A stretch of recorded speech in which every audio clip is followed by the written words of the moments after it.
አንድ ገበሬ ዘር መሬት ውስጥ ሲደብቅ ዘሩ በጨለማ ውስጥ ሆኖ ለምን እዚህ ተጣልኩ ብሎ ሊያስብ ይችላል። ነገር ግን ከትንሽ ጊዜ በኋላ ወደ ውብ ተክልነት ተቀይሮ ብዙ ፍሬዎችን ያፈራል። የእኛም ሕይወት እንዲሁ ነው። አንዳንድ ጊዜ በአስቸጋሪ ሁኔታዎች ውስጥ ማለፋችን ለበለጠ መንፈሳዊ እድገትና ለሁለቱም ዓለም ስኬት የሚያዘጋጀን የአላህ ጥበብ ነው።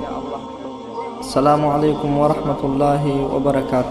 ውድና የተከበራችሁ የዚህ ቻናል ቤተሰቦች የአላህ ሰላም እዝነትና በረከት በእናንተ ላይ ይሁን። በዚህች ምድር ላይ ስንኖር ፈተናዎች፣ መከራዎች፣ ሐዘኖችና ችግሮች ሊያጋጥሙን ይችላሉ። ይህ ሕይወት አንድ አካል ነው።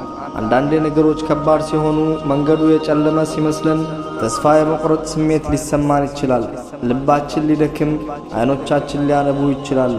ነገር ግን ልክ የተዋጣለት የሸማኔ ሥራ ከጀርባው ያለውን ውበት ወዲያውኑ እንደማያሳየው የአላህ ዕቅድ ፍሬያማነቱ የሚታየው በትዕግሥት ስንጠብቅና ተስፋ ባለመቁረጥ ብቻ ነው። በሕይወታችን ውስጥ ለምን ብለን የምንጠይቅባቸው ፈተናዎች፣ እንቅፋቶች፣ መዘግየቶች ሁሉ አንድ ትልቅ ምስል ለመስራት የተቀመጡ ትንንሾቹ የቀለም ነጠብጣቦች ናቸው። አላህ ሱብሓነሁ ወተዓላ ባሮቹ ላይ ቸርና አዛኝ ነው። ክፉ ነገር እንዲገጥመን አይሻም። ያጋጠመን ነገር በጊዜው ከባድ ቢመስልም በውስጡ ለእኛ የተሻለ ነገር፣ ትምህርት ወይም ወደ እርሱ መቃረቢያ መንገድ አለው። አስታውሱ፣ ከችግር በኋላ ምቾት አለ።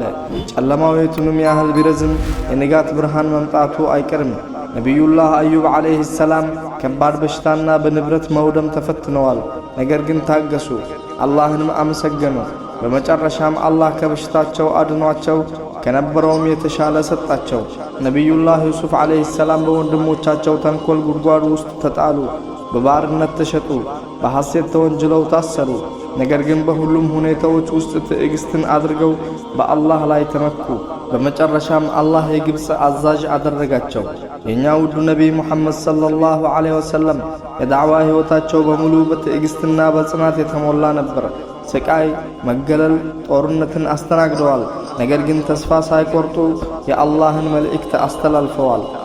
ችግሮችና መከራዎች በትዕግስት ከተቀበልናቸው ወንጀሎቻችንን ያብሳሉ።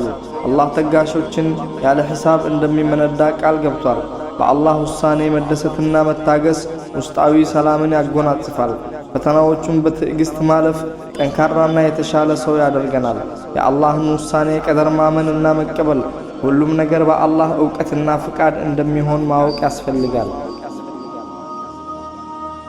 ውድ ወንድሞቼ፣ እህቶቼ፣ ሕይወት ሁሌም ቀጥተኛ መንገድ ላይሆን ይችላል። ውጣ ውረድ ይኖረዋል። ዋናው ነገር በሁሉም ሁኔታዎች ውስጥ አላህን ማስታወስ፣ በትዕግስት መጽናትና ተስፋ አለመቁረጥ፣ የአላህን እገዛ መጠበቅ ነው። ችግር ሲገጥማችሁ አትደናገጡ፣ አትበሳጩ። ኢና ሊላሂ ወኢና ኢለይሂ ራጂዑን በማለት በዱዓ በሶላትና በሶብር ወደ አላህ ተጠጉ። እርግጠኛ ሁኑ፣ የአላህ እገዛ ቅርብ ነው። የትዕግስት ፍሬ ጣፋጭ ነው።